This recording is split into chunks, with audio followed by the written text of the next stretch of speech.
Morning, everybody. We might as well get started. As far as I know. I'm Perry Norris. I'm Vice President of Champaign County History Museum. And I have a special interest in local theater history. I don't think I'll go much more biographical than that. I want to start out by acknowledging the museum's late executive director, Paul Eidelman. He was working with Jenny Wynn Moore, Virginia's daughter. Paul was instrumental in obtaining the collection of between 375 and 400 pieces of ephemera, at least half being photos. And many of the photos that we're going to look at today are from that collection. Broken the presentation down into three parts. First, I've got a very brief introduction of the Sale family. Then we'll take a closer look at the career of Charlie, or Chic as he was professionally known, and then at Virginia Sale.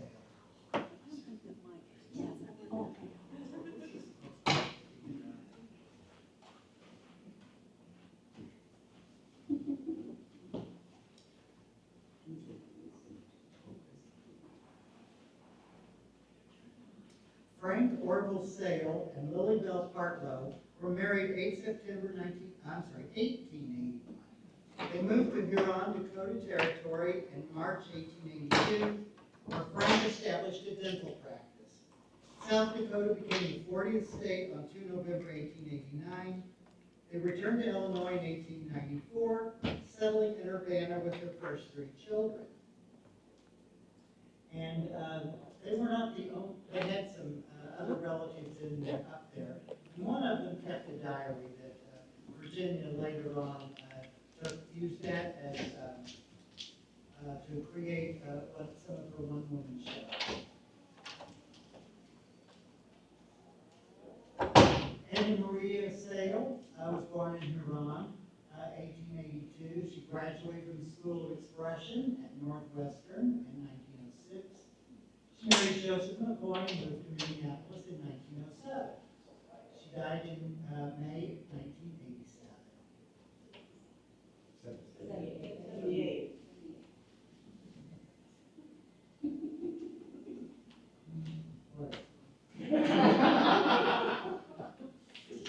I need to update my notes.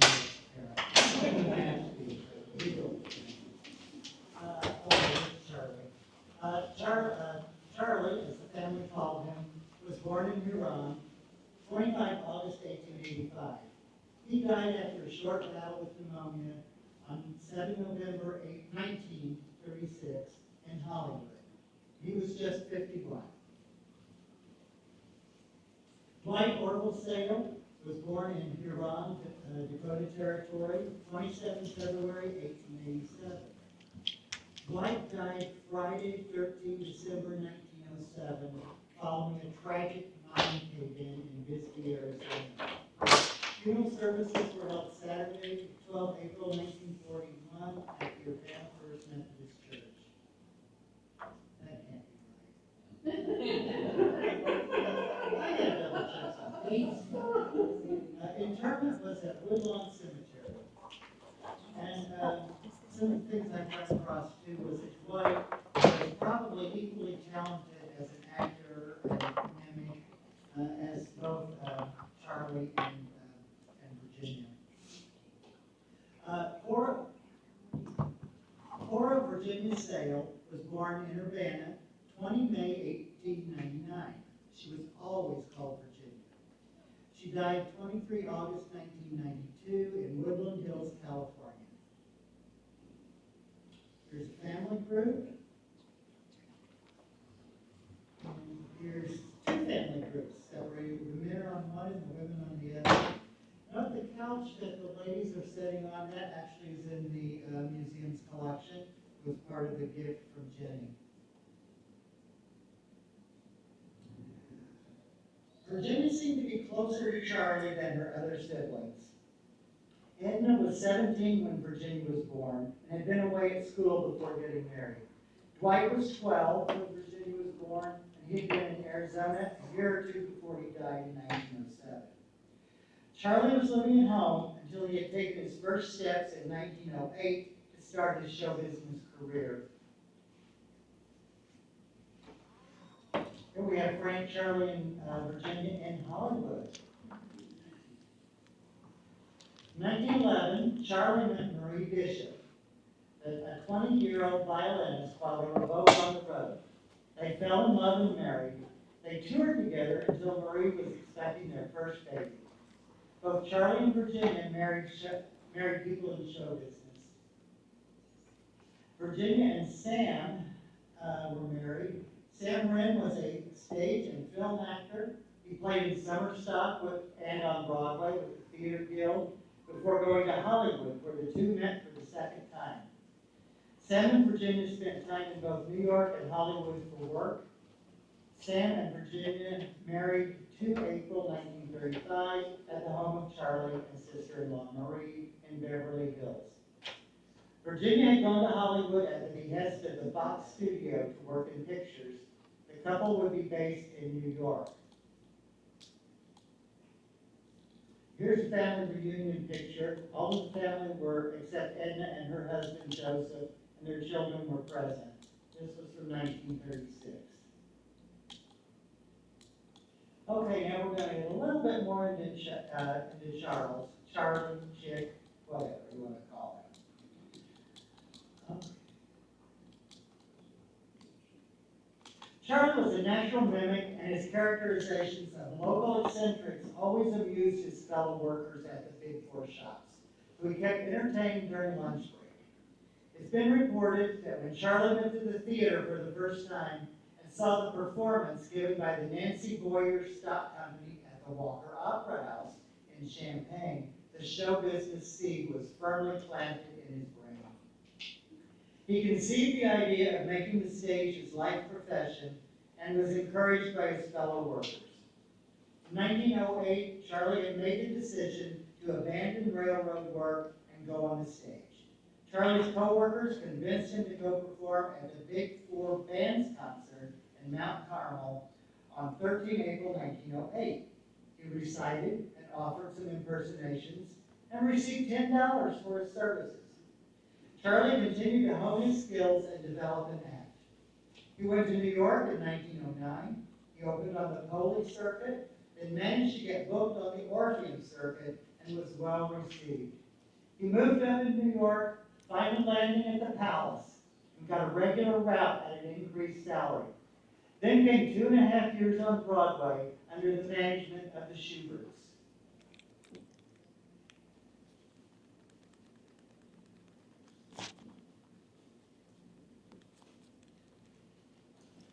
Chic performed his original sketch, The Country School Entertainment, which had made him one of the most popular vaudeville performers on the road.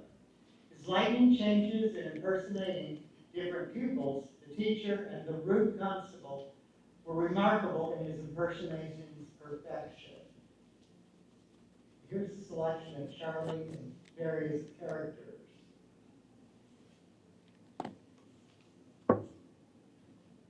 There is the country school ad. Note on this bill at the Walker, Marie was also on the bill.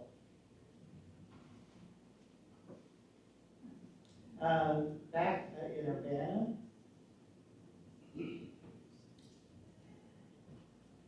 Saul Cohen had a violinist, another native of Urbana, had recently returned from his European studies, and Chic, who had recently made a success on the vaudeville stage, was in town between engagements to visit his parents. They teamed up for a January 9, 1912 benefit at the Illinois Theater. We've got a couple of 3 slides here of Chic and his various characterizations. He really was able to change himself tremendously.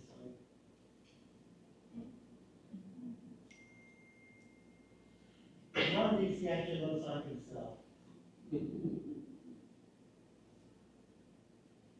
Here is a list of some of his Broadway stage shows. I'm not going to rattle them all off. But the Hello Paris in 1930 was Chic's last Broadway show, Broadway role. got a few slides here that are from vaudeville performances here in Urbana. 1920. Another one from 1920. 1925. And a special appearance at the Virginia in 1932. And here he is pictured with Will Rogers. I think they were in the, maybe it was the Follies, I don't remember. But they were in big shows together on Broadway. There we go. There was a time in 1930 that he wrote a witty national newspaper column. And here's just a few clippings that, from the News Gazette. He also did some audio recordings of his sketches. And he was on the radio at least once.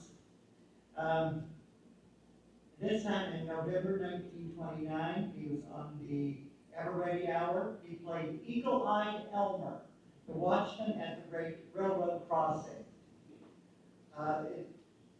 It's fairly short. I'm going to tell you what the story was that he did. Elmer is welcomed back from the big city by his village cronies. He recounts for them the famous incident when he was called as witness for the defense in a suit against a railroad. Elmer was watchman at the crossing, where the Hartford Express and a touring car disputed the right-of-way and tie. The driver of the car contended to the court that there was no light at the crossing. Elmer testified he waved his lantern exactly 24 times to head off the motorist. Like Sam Weller at the trial of Mr. Pickwick, Elmer tied the smart lawyers in bow knots. The case won. Elmer received the approbation of the defense counsel, but admitted he had been mighty nervous for a while. Why? Asked his attorney. I was afraid that danged lawyer any minute would ask me if my lantern was lit.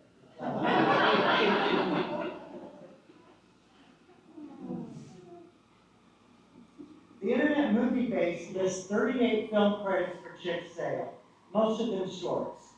The first from 1920 is a short, The Smart Aleck. Here's a selection of some of Chic's movies. I'm not going to talk a whole lot about most of them. Let's see. His Nibs is Chick's first feature picture. Finds him playing 7 distinct characters. They use camera tricks and whatnot to do that.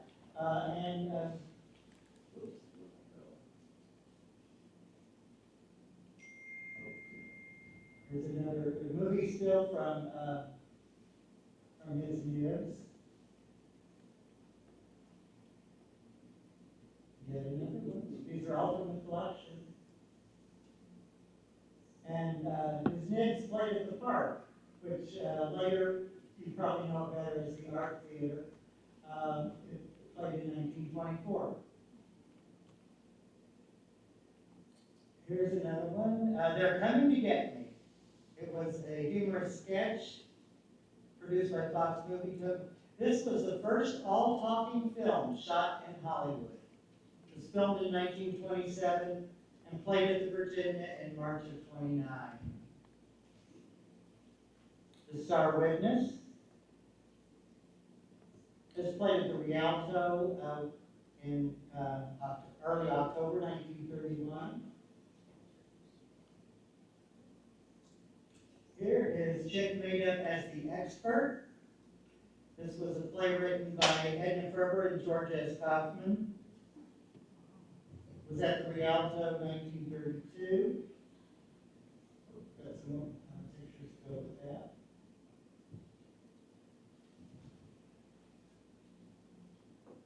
When a Feller Needs a Friend.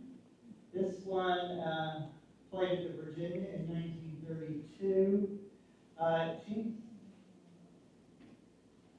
He plays a character named Uncle Jonas.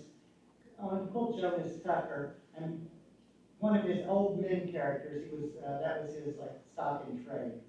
And he befriended a little boy named Eddie Randall who wore a leg brace.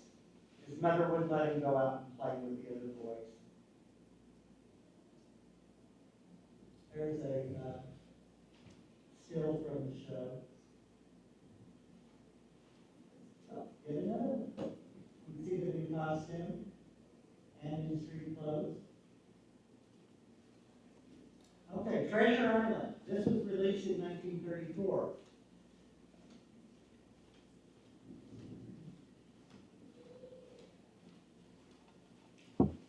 Rocky Mountain Mystery, released in 1935.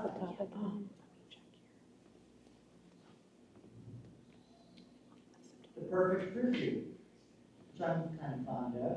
Chic plays Abraham Lincoln. Historic buildings You and can see him businesses here are in costume Urbana. and a little picture of himself. This one, actually, it's a short, very short. It was released in August of 1935, had its premiere in Springfield, Illinois. All of his family that was still around drove over to Springfield for the opening. You Only Live Once was Chic's last movie. In fact, it was released in January 1937 after he had died the prior November. He died 7 November and filming was completed 13 November 1936. This was directed by Fritz Lang. Margaret Hamilton was also in the cast, just as a little note there. The lady who played the Wicked Witch in The Wizard of Oz.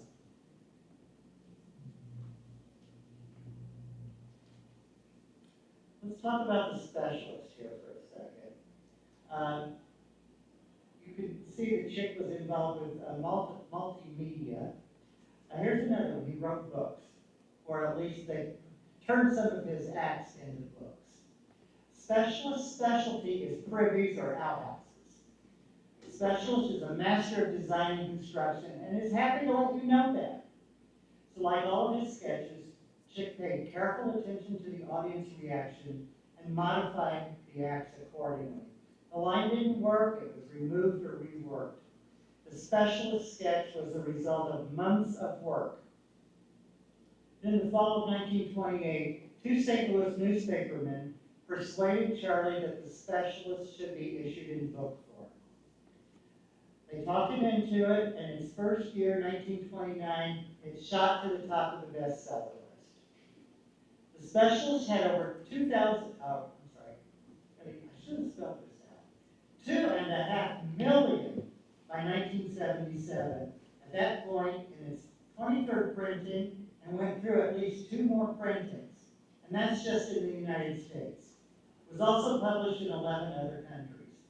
So you can tell it was still popular way after his death. The book sales helped Chic's vaudeville and movie career. He put out a sequel, I'll Tell You Why, in 1930. And a second sequel, The Champion Cornhusker, Crashes the Movie. Neither of those came close to the sales record of the specialist. Actually, one of the things his widow Marie did was she ran the publishing company after Chic died until she passed on. Charlie died of lobar pneumonia on November 7, 1936, with his family at his bedside. His wife Marie and their 4 children, Cherry Sale, Charles Bishop Sale, Mary Sale, and White Sale. Private funeral services in Beverly Hills were attended by 250 persons, including stage and screen notables. 3 I recognized from the list were Joe E. Brown, Harold Lloyd, and Pat O'Brien. The body was laid to rest at Forest Lawn Memorial Park in Glendale. Frank and Lily Bell were not able to make the trip to California, so a few close friends attended a brief memorial service in Urbana. The bell in the Urbana City building tolled for 5 minutes at the time of the funeral.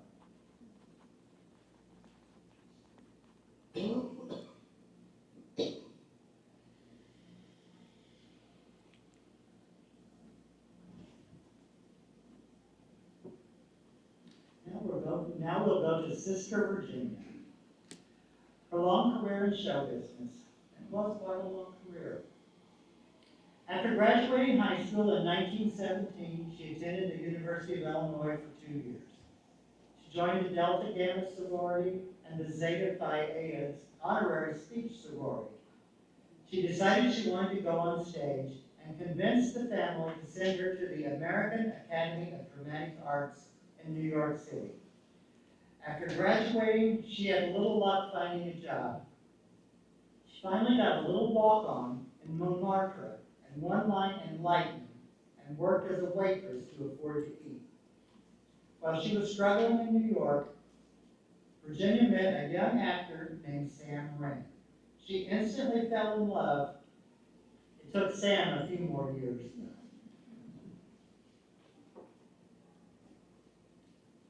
Virginia appeared in vaudeville shows 2 separate times at the Orpheum in Champaign. First in 1921 was with Elmore Gayley in an act she co-wrote with brother Charlie.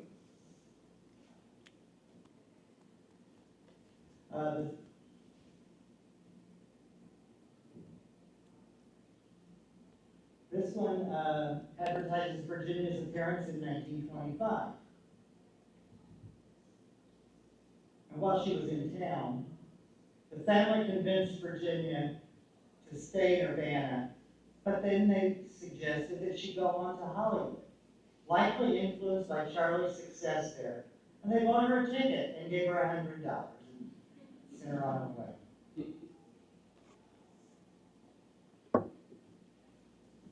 Virginia arrived in Los Angeles in early January 1927 and got some jobs as an extra, but there were still weeks without a call.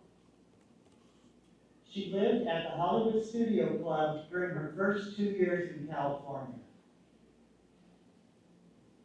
Picture of the club, and then Hollywood Studio Club at dinner. Virginia's the second from the left. And here, Cary Grant with Virginia and Constance Bennett at the Hollywood Studio Club. They were working on the Assistants League toy drive. The picture on the right has her with Jane Withers, Mrs. Edward Bowen, and some toys collected for the drive. Probably some kind of publicity shot for the drive. Virginia related in a 1931 interview that she had known in New York an assistant director who introduced her to King Vidor, then cast him for The Crowd. He gave her quite a good bit in the picture, although it lasted only 5 days.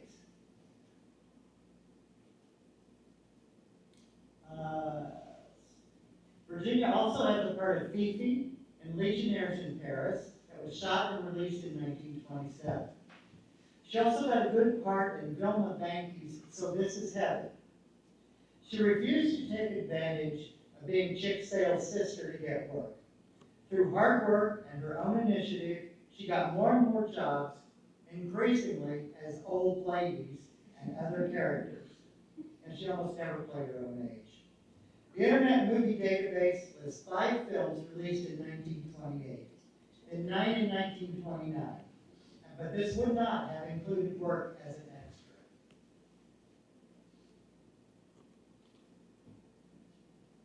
And we're going to go have a series of movies here that we have corresponding photos in the collection.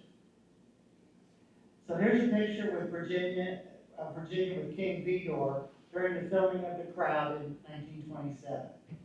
The film wasn't released until 28. Gladstone in 1927. Harold Teen, released in 28. And some of these I don't know anything about and didn't take the time to look them up. Although at one point in time I did try to buy as many CDs of the DVDs of the films as I could. Couldn't find a whole lot. Moby Dick, 1930. The Dude Wrangler from 1930. Young urban dandy takes a job at a dude ranch to prove his manliness to the girl he loves. Came out in 1930. Virginia plays a ranch guest in this early talkie. Here's the, we have two from the New Wrangler. Okay, Love and the Ladies. She plays Marie, Joan's maid.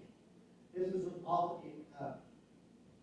Film's premise is that Jimmy Farnsworth, played by Alan Kearns, bets his friend $5,000 that he can get any two people under the proper environment to fall in love and become engaged within a month. It starred Richard Dix as Peter and Lois Wilson as Joan. As it happens, this was the first film shown at the Virginia Theater after RKO took over operations. Embarrassing Moments, film from 1930. And she was also in the 1934 remake. Too Young to Marry came out in 1931. Minnie and Slip, also 1931.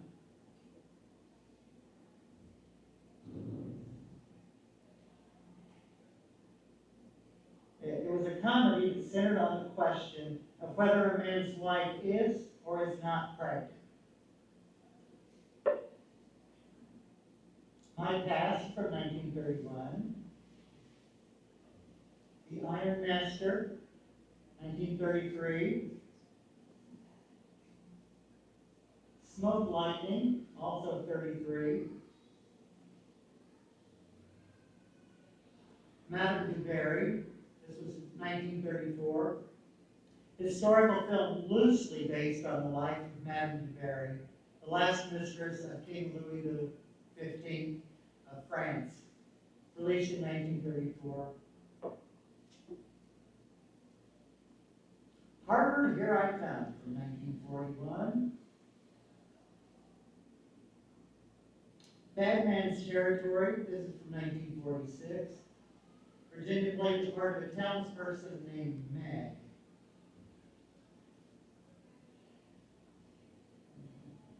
Another one from Bad Man's Territory. And that's pretty much all of the movie stills I got from the collection. She continued her movie career playing character roles and performed at the Hollywood Canteen. She was in 54 films released between 1930 and 35. She performed Americana locally and had taken it on the road for jobs between films and television. Radio was also a good fill-in job. She gave up her road show when the twins were born in 1936. That didn't last long as she gradually took on more and more bookings, though. She played more than 300 character parts in the films. Her movie jobs dwindled in the 40s, with a few in the 50s to be replaced by television work. She had a part in One Man's Way in 1964, How to Succeed in Business Without Really Trying in 1967. I actually have a DVD of that one, but I could not find her in it. And Big Daddy in 1969. The last movie credit listed in IMDb was for the role of a bingo caller in Slither in 1973. The film's story was about a car thief on parole from prison, intending to go straight, but ends up in a wild goose chase for stolen cash, along with a small-time band leader and his wife, and a friendly, free-spirited woman.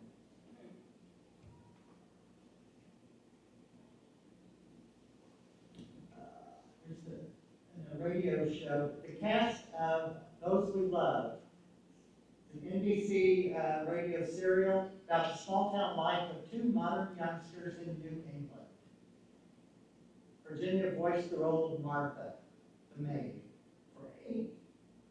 for eight years every Sunday, 1938 to 1945.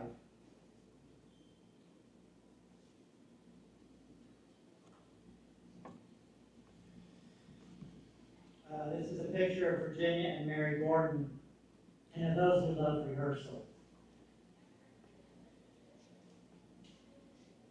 On the set of The Wren's Nest.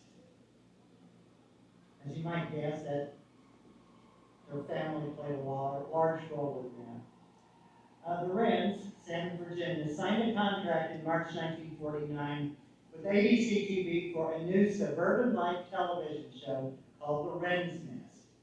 All four of the family members, Virginia as Mama, Sam as Papa, and the 13-year-old twins, Chris and Jenny, appeared in the 15-minute show.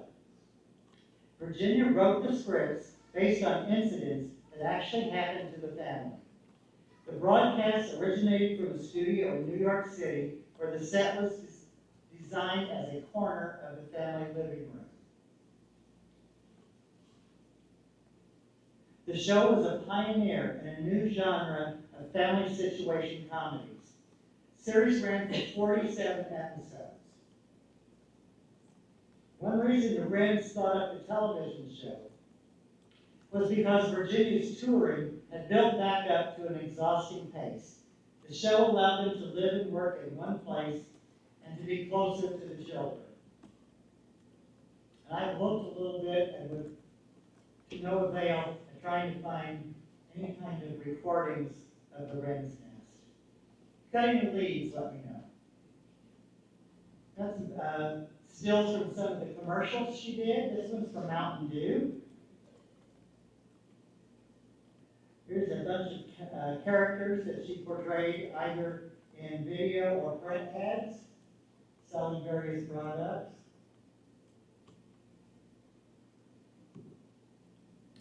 This is from a Gulf oil commercial.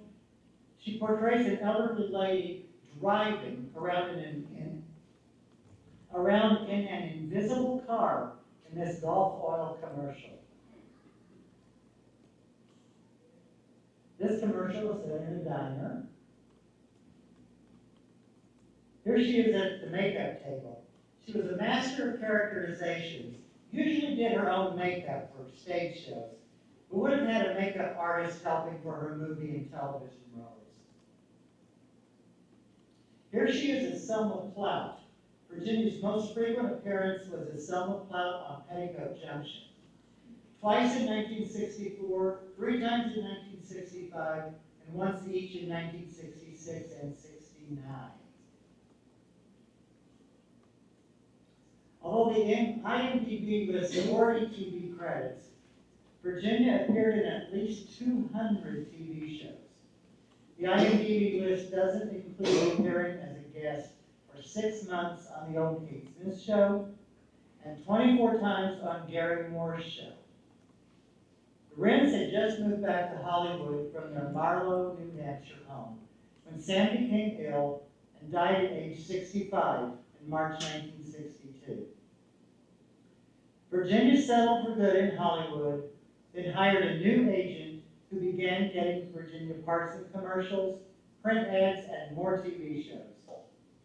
Virginia Sale made a lot of TV appearances, commercials, and shows throughout the 60s. Her last TV credit was a 1975 appearance on Policewoman.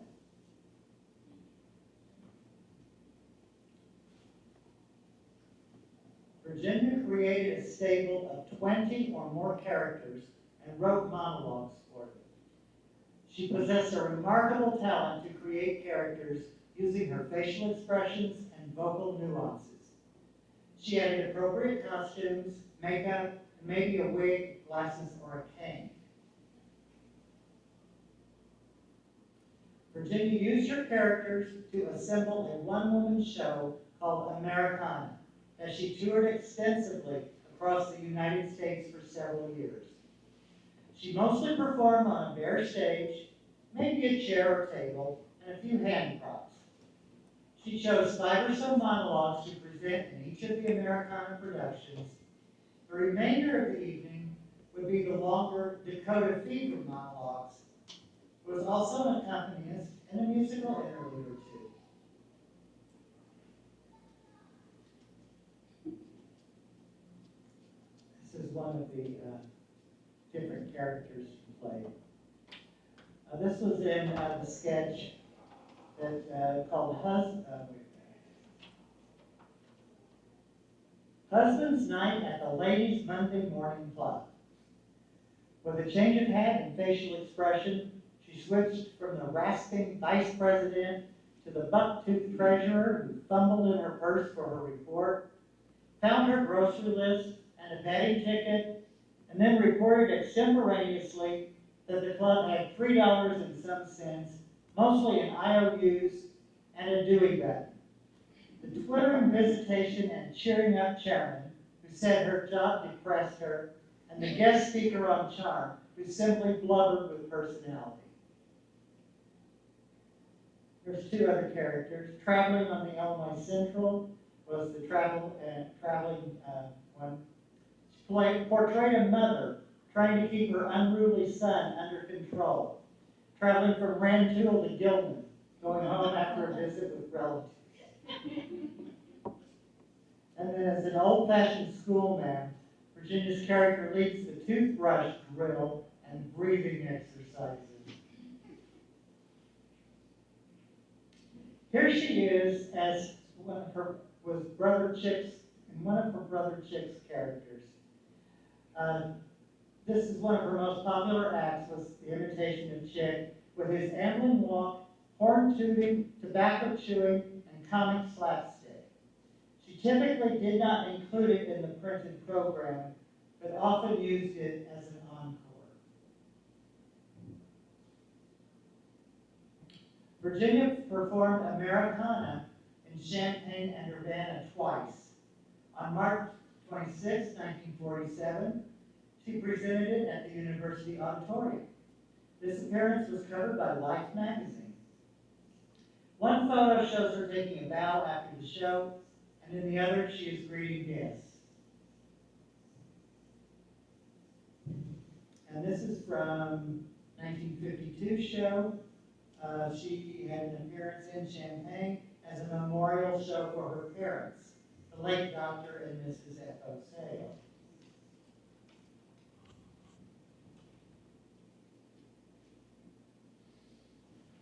Here's three characters from the Dakota Fever. This is the series of sketches I alluded to that she got from when the family was in the Dakotas. It follows Anne Robbins' life from her marriage in Illinois in 1880 through the suffering endured in settling the Dakotas.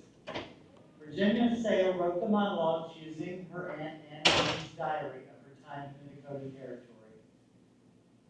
She used the device of an 80-year-old woman reminiscing to a neighbor in 1940 about the anticipated birth of her first child, the hardships of the journey, the waiting alone in a blizzard while the men who had gone for supplies became lost, the rejoicing over a good crop, which, before it could be harvested, was devastated by a tornado, the trauma of a prairie fire, which takes the lives of a young couple who came west with them, and the final decision and resignation of remaining to be buried at the side of her husband.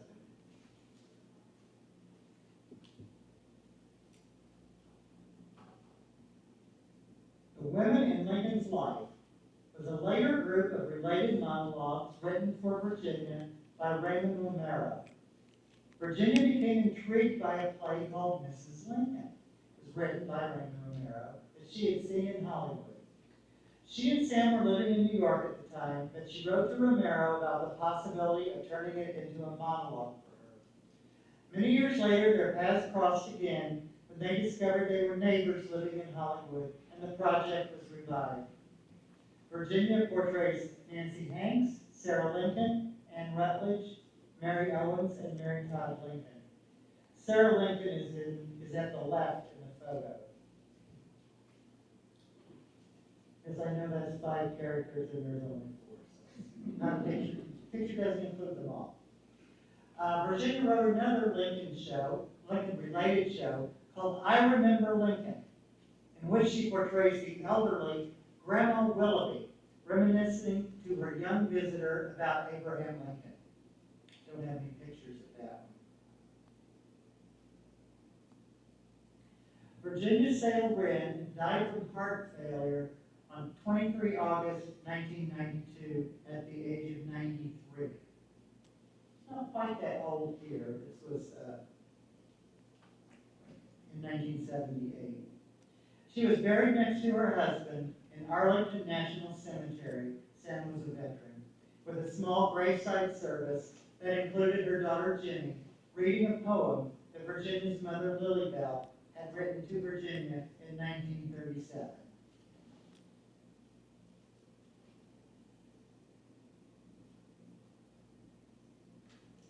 That's it. Have any questions?